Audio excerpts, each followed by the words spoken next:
ब्राह्मणाच्या मुलाची मुंज. घाटावरील एका ब्राह्मणाने श्री नरसिंह सरस्वतीस असा नवस केला होता की आपणास पुत्र झाल्यास त्याचे उपनयन मी गाणगापुरात येऊन करेन. श्री दत्तकृपेने पुढे त्यास पुत्र झाला. नवस फेडण्यासाठी तो ब्राह्मण सहकुटुंब गाणगापुरात जाण्यास निघाला. अक्कलकोटपर्यंत गेल्यावर ब्राह्मणाची खर्ची संपली. तेव्हा ब्राह्मणाने श्री स्वामी समर्थ महाराजांची प्रार्थना केली की आपणास गाणगापुरात जाऊन नवस फेडवत नाहीये, तर आपण दत्त अवतार आहात, तर येथेच येऊन नवस फेडून घ्यावा. महाराजांनी मान हलवली.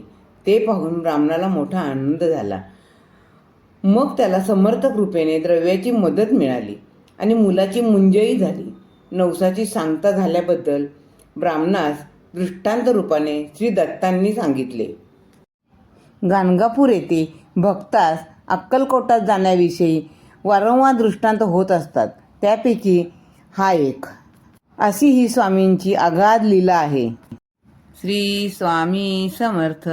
जय जय स्वामी समर्थ.